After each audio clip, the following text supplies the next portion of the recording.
ugu horeen guud ahaan bahda saxaafadda maanta halkaan nala joogto dhammaan odayaasheedii iyo maaragta dhallinyaradeediiba ay nala joogaan waan u mahadcelinayaa. waxaan meesha maanta isugu nimid wasaaradda gaashaandhigga isugu nimid inaan xariga ka jarno xarun aad ugu muhiima bulshada Soomaaliyeed guud ahaan si loo helo war dhameystiran looga helo howlaha ka socda wasaaradda gaashaandhigga. xaruntaas oo xarunta warbaahinta wasaaradda ah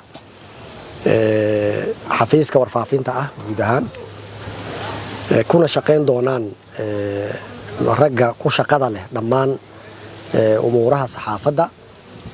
waxaan ugu magac darnay shahiid aad u qiimo badan oo ka mid ahaa saxaafadda shahiid gacal cabdinaasir cabdulle gacal oo 2019 ku shahiiday isagoo tabinaya kana shaqeynaya difaaca qaranka umuuro quseeya ayaan ugu magac darnay. waxaan u mahadcelinayaa guud ahaan bahda saxaafadda sida qiimaha badan ay uga shaqeeyaan wacyigelinta bulshada ayna u siiyaan maaragta wararka xaqiiqda ah oo looga baahan yahay inay bulshadan ay gaarto. saxaafadda waxay ka tirsan yihiin ciidamada qalabka sida noocyadooda kala duwan ay ka tirsan yihiin. sababtuna waxay tahay qofka qoriga wata iyo qofka kaamirada wata intaba shaqada ay qabtaan oo ugu muhiimsan waxay tahay difaaca qarankooda. shaqada ay qabtaan oo muhiimka waxay tahay inay bulshadooda wacyi dhameystiran helaan. shaqada ay qabtaan waxaa ka mid ah inay yacni duruufaha kala duwan ee dalka iyagoo la jaan qaadaya ay maaragtaa ahmiyad gaara siiyaan waxa dalkooda iyo dadkooda u roon iyagoo la xisaabtamaya dhammaan qaybaha kala duwan ee systemka ama dawladnimada. waa uga mahadcelinaynaa. annagu haddaan nahay hadda xukuumadda hadda jirtana si gaara ayaan ugaga mahadcelinaynaa inay maalkooda iyo muruqooda iyo caqligooda iyo sharafkooda duruufihii dalkan soo maray ay ku difaaceen.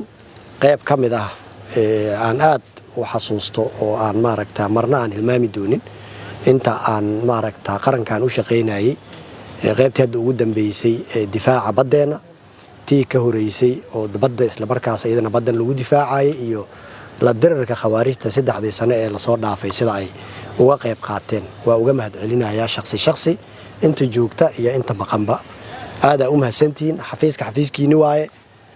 waxaan maaragta ku dardaarmayaa in lagala shaqeeyo agaasimaha warfaafinta ee wasaaradda gaashaandhigga iyo afhayeenka iyo bahda SNA radio iyo guud ahaan inta ku shaqada leh maaragta saxaafadda wasaaradda gaashaandhigga in lagala shaqeeyo. agaasime balaag waa uga mahadcelinayaa intuu nagu soo biiray wax badan ayuu wasaaraddu ku soo kordhiyey. maxaa la dhihi jiray oo ay ka mid tahay in xafiiska maanta aan furayno oo maaragta ra'yigeedii iyo ka shaqeynteedii uu aad u lahaa annagana aan ku garab siinay. in walba oo ka qayb qaadatay waa u mahadcelinayaa. salaamullaahi calaykum waraxmatullahi wabarakaatuh.